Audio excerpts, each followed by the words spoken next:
Hi, I'm Dennis Washington with the Cross Digital Podcast. Hope you're having a great day today. Got a great interview for you today. Got a chance recently to talk with Atticus Rominger, a former TV producer. He's now got his own company, Rominger Media Incorporated, based here out of Birmingham, Alabama, which is where I'm located as well in this area. Atticus and I worked together for several years at the Fox TV station in Birmingham, Alabama. He left several years ago, started his own business where he's basically doing marketing, public relations, and so forth for other businesses and clients and so forth throughout the area. He's obviously seen how social media and the digital world has changed the needs of clients and the way clients get their message out. Instead of using that traditional newspaper or television news story to get coverage on an event, there are many other better ways, in some cases at least, to get that story out there. So I got a chance to sit down recently and talk with Atticus about that. We'll take a listen to the interview. I'm joined now on the phone with Atticus Rominger of Rominger Media. Atticus, good to have you with us. Oh, great to be here. Thanks for having me. For those that may not be familiar with your work, and I know there's not many out there like that, but just in case there are a few, tell everybody a little bit about what you do. Sure, yeah. So I'm a public relations consultant, which means that I work with small and medium-sized businesses and nonprofits, and really what we do is try to figure out what their communication goals are, who they need to be talking to, and what they need those people to hear from them, and then we figure out strategies for them to get the word out to those key audiences. You and I have talked over the years at various occasions, and we've certainly, you being a former TV reporter, have seen traditional media changed. From a client's perspective, how, when you're helping a client deal with traditional media or non-traditional media, how has that changed for you in the last few years? A big part of the change has just been getting my clients to understand that media is changing. A lot of times the first time that I get a call from a potential client, the first thing that they say is, we need to figure out how to get on the front page of the newspaper. And in talking through what their goals are, goals for their business and their communications goals, it very often becomes very clear that being on the front page of the newspaper is going to create zero value for them. Their needs may be much better suited to a really strong e-marketing campaign or special events marketing or just some great kind of community outreach. So, really just educating my clients on the changing media landscape and the new opportunities for reaching audiences in ways that they probably have never thought of is the way that technology has really changed the work that we do. When you talk with these clients and you start to help them understand some of the new media that's available and the new opportunities, how hard is it to convince them that the newspaper or the TV or radio is no longer as important as it used to be? I mean, is this something where you just make a statement and they get it, or do you have to spend a lot of amount of time showing them research and things like that? Yeah, no, we have to spend an awful lot of time showing them the numbers, and just like any education process, it's very rare that you tell somebody something one time and they hear it. A lot of times it's the repetition that gets it, so every time we run across articles, we like to share those with our clients, or in meetings, we like to pull up new evidence that shows that. But in my experience, it still happens that when we get a really great article that's written by the local business journal and goes out in that afternoon e-blast, to tens of thousands of highly engaged readers, the first question for clients is still, is it going to be in the print, or when can I see it in the paper? They still have a hard time doing that, kind of seeing the value of the electronic product. They think that's kind of like the tip off of the preview of what they're going to see in the paper, and they think that what ends up in the print is kind of the end goal. I imagine, just from my experience, probably some of these clients, you're talking with business leaders that are probably 40 and above. When you deal with businesses who have leadership that is young, and I say young as a relative term, but maybe just under the age of 35, do you find the opposite challenge of trying to encourage them to engage traditional media when they may be more inclined to stick to non-traditional media only? Yeah, I think there's certainly those cases in which, for instance, you want to talk to them about some kind of paid media or advertising strategy, and they say, why don't we just do it all at Facebook? Let's just do it all for free. And while certainly in every communications plan there is a place for a social media campaign, there are times when more traditional channels are the way to reach that audience. And so certainly that's a good conversation to have with younger audiences who, as far as they know, only know people who are on Facebook. And, once you break down their individual audiences, it's pretty easy to show them research that shows where those audiences can be found. When you start to put together a plan now, I mean, compared to 5 years ago, but a plan now for a client, a potential client, and you're considering the non-traditional, and when I say non-traditional, primarily a digital world, what is there a particular platform that you consider more important than others? It really is individual to every client and every client's communications plan. The first thing that we do is really hone in on who those target audiences are. And who those target audiences are absolutely drives which platform you kind of put at the top of the list. I'll say that just in general, 5 years ago, 7, 8 years ago, when a client would come, media relations was at the top of the list. I mean, that was the backbone of your communications plan, was doing traditional earned media, getting that story in the newspaper, getting that interview on TV. And, I would say that social media is right up there, if not above that. And I will say that, with some of the degradation of the audiences for traditional media, it's not always wholly replaced by social media. That you have to be far more thoughtful about events and e-marketing and, other kind of direct ways to reach audiences that, maybe aren't just about technology or just about social media or just about the web. They're really more about finding other ways to connect with people because you're not in their living room every night on TV necessarily. Yeah, no, I mean, you make great points there. I mean, and one of the things that I find, in especially with your smaller and even some medium-sized businesses, that just some of the basics of a good website and, more importantly, a content strategy, they get marketing to a certain degree, but the internet still scares them. Do you see some of that as well from some of your clients? Oh, yeah, there's no question. They all say, I know I need a website. And once you start delving into what that means, especially when you start talking about the real investment that needs to be made in a website, it definitely scares people off. Social media is very similar. Everyone says, I know we need to be doing social media. How do we do it?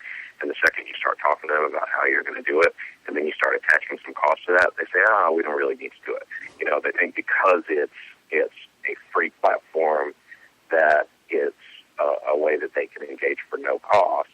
And the second you start telling them some of the costs that can truly be associated with doing it well, whether that's time cost or opportunity cost or true costs, financial costs, you see them start to back away. So, I would say that technology and marketing plan is something that every small business owner will tell you that they recognize is important to invest in, but the second you start attaching dollars to it, they start really backing away from their commitment to that very often.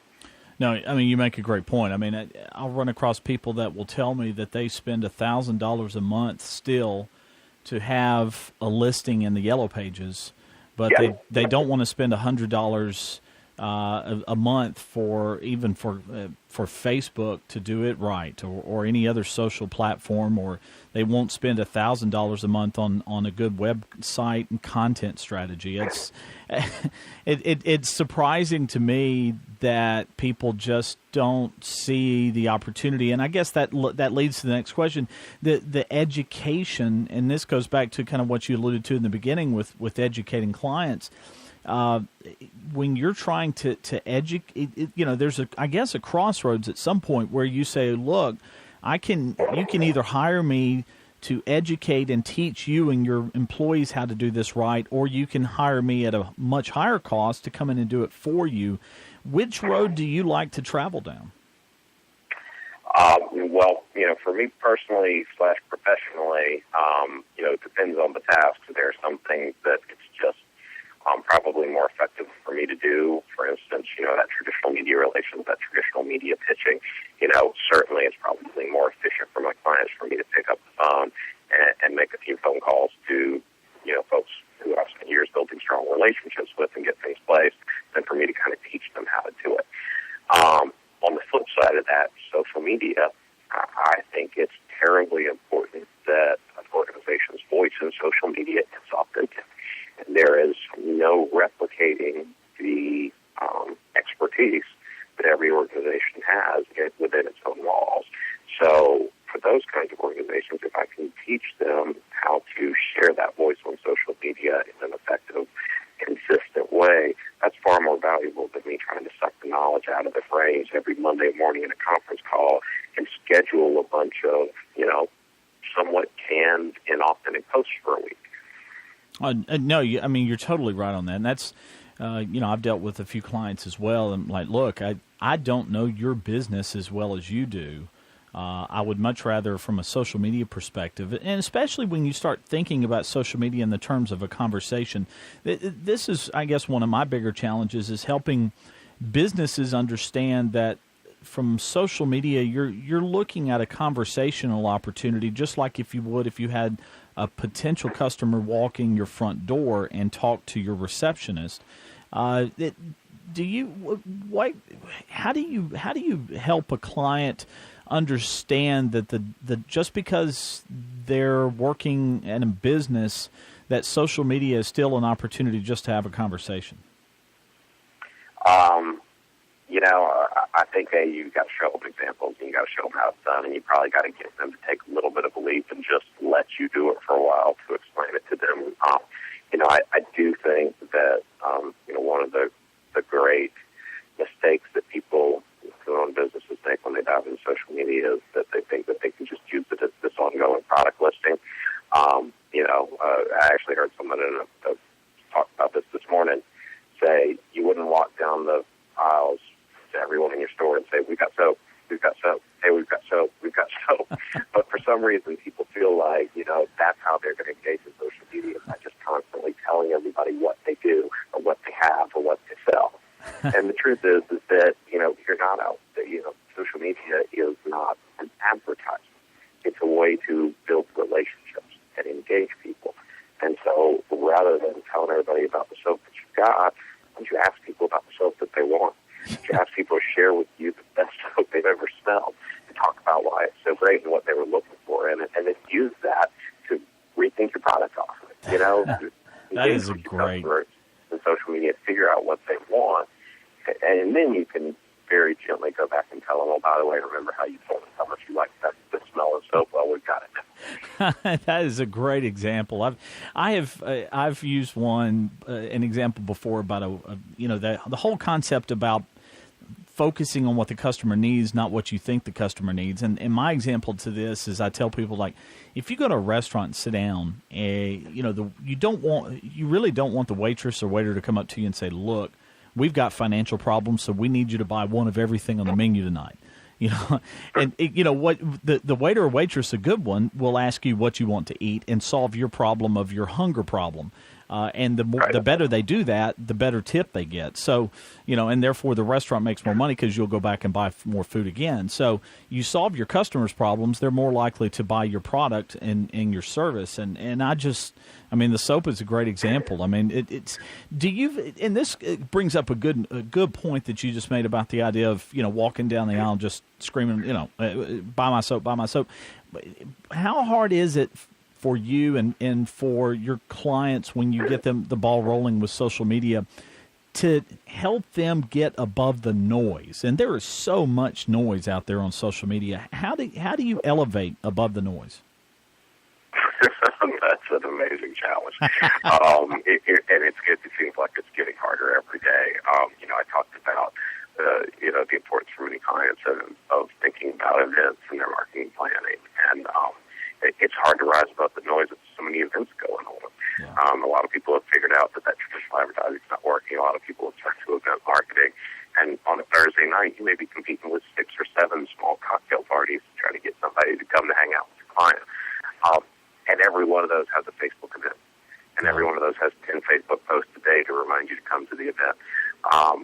But, I think it's exactly what we just talked about. So much of what you see in the Facebook feed and so much of what you see, on Instagram and Pinterest and even in the e-news blast that you receive that clog up your inbox, so many of those are screening active. So many of those are telling you what you need to buy, where you need to go, what you need to do tonight.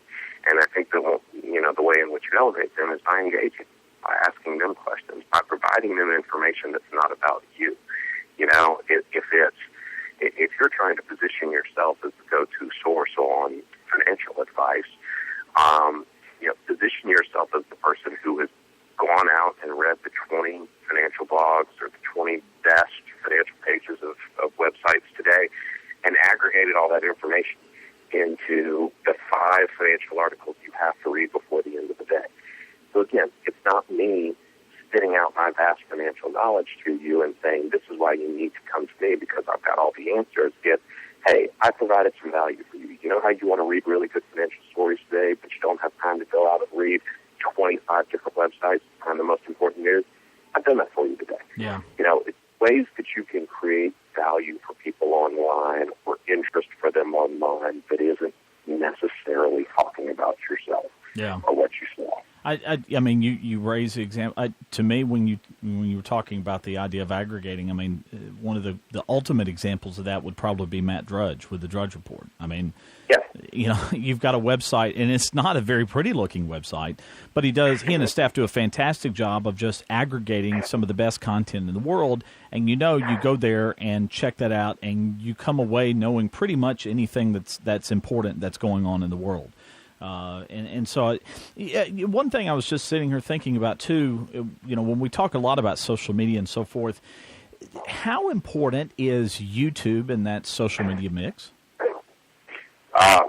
I don't know that this statistic is still accurate, so quickly someone Google it for me and tell me that I'm wrong. But, as recently as 2 years ago, I recall reading that YouTube was the number 2 search engine on the web after Google. The number 2 place that people go to, type something in to try to find something. I think I just bought a new car yesterday, and I couldn't figure out how to put the darn top back on. And so I went to YouTube this morning and searched a video to show me how to do it. Of course. And that is how a lot of people use YouTube, is as an educational tool. I mean, it's almost like this, this wonderful collection of sages and teachers who can show you how to do a lot of things.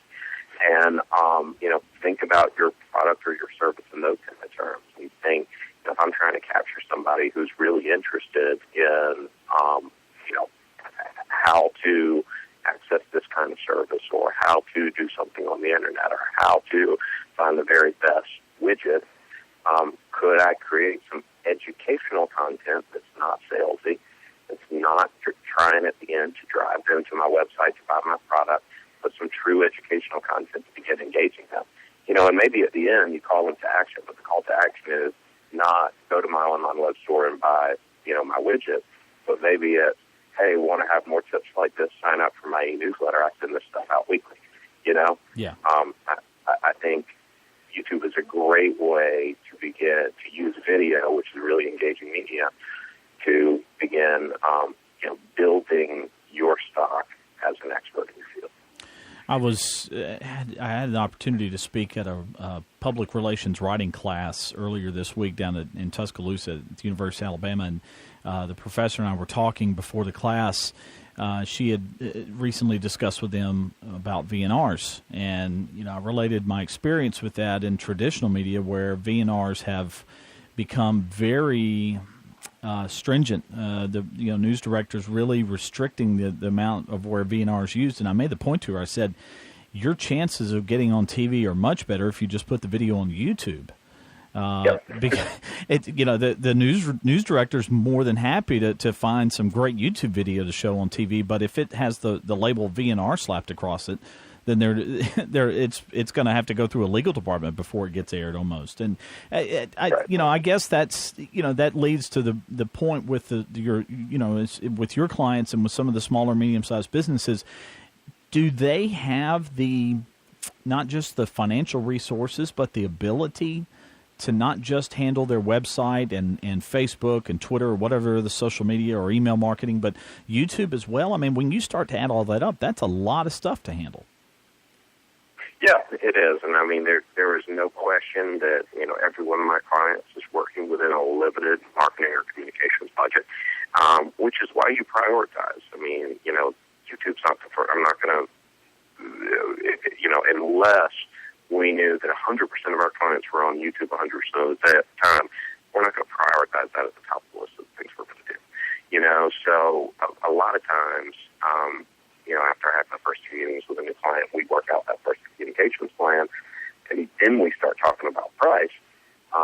What I oftentimes come back to them with is almost a prioritized menu and say, these are all the things that you need to do. Now, some of those things at the bottom would be really cool, and I think could generate some value for you, but they're not going to be the clearest path to success. Those are the items at the top. And so a lot of times, if we end up kind of pricing our communication, take each of those individual items and put the dollar sign out to the right of them, a lot of times they can pretty easily come through with a red pen and draw a line under the last number that fits within their budget and say, let's do everything from here up. And, maybe, the goal would be we increase our business and increase our profits enough that then we're able to take on some of these things in future quarters and in future years. Right. No, that totally makes sense. You're right. And ultimately, I mean, it does come back down to numbers and money and return on investment. But, the one thing, too, that I surprise a lot of people about when I talk about social media platforms is the idea of considering email as a social platform. Where does that fall in your strategy usually with the, on average, with the average client? In terms of kind of a proactive marketing strategy, I think e-newsletter services are a really low-cost way to create some nice, rich-looking content, whether it was in a weekly or a monthly or a quarterly e-blast that goes out to a lot of people. Looks a little different than your average email. Also, the email servers that those services use are probably going to bypass more of the spam filters than if you sent 100, at one time, send out a batch of 100 emails to 100 different email addresses in one message. You're probably going to get jammed up in a lot of people's spam filters. So I think that's a really efficient way to use the email addresses that you've harvested and collected. The other often underlooked opportunity for just your daily individual correspondence is the email signature. What are you putting at the bottom of your email signature that is reinforcing your brand, that is inviting people to engage with you in maybe a different way? Are you including your website address on there? Are you including, maybe a small mention of the next big upcoming event that you've got going on, or your next big campaign, or whatever special that you're running right now? Are you driving people to your Facebook? Are you doing something new and special on your Facebook this month or this year? Think about that, because that's the way that you're doing some kind of soft marketing every time you send out a message. No, I totally agree. I mean, use every tool you have available to you. I mean, that doesn't cost anything else. It's just I guess training people to remember that just like you lock the front door every day on the way out, you need to check things like your signature and your email and so forth, and make sure it's current. Make sure the website isn't stale and that sort of thing as well. What's the just as we kind of get close to winding this down here, what would be what's the thing that your clients are surprised the most to learn from a marketing perspective, whether it's traditional or non-traditional? When you bring up a topic, what raises their eyebrows more than anything else? I think it's that the path to success is no longer getting on the front page of the paper or being interviewed on the 6 o'clock news. Very often, I still push for those kinds of things, but let me tell you, when I get an article on AL.com, or we get a great interview on the morning show, the greatest value for me in that is not the appearance itself, but the ability for me to take the web link link to that video and blast it out on our social media, amplify it, really use the validation, that kind of third-party validation that, hey, this news reporter thinks my story is a story. Yeah. Take that validation, but then use your social media channels and your e-blasts and your regular old emails to make sure that your true target audience that you've been building all along hears it. I think the other more surprising thing is a lot of times, people look at people in communications and say, all right, wow me with how we use technology. Don't forget the importance of a handwritten note. I've got a running list on my desk right now of thank you notes that I haven't had time to write, but I've got a big stack of stationery next to it, and I'm trying to knock out a couple a day. The importance of that kind of old school analog communications is just as important as all this big fancy digital stuff. That's a great point. A lot of people just they get so consumed into the new stuff they forget that the old stuff still works as well. Well, tell us a little bit about what you've got going on. You got any special projects or plans coming up in your near future?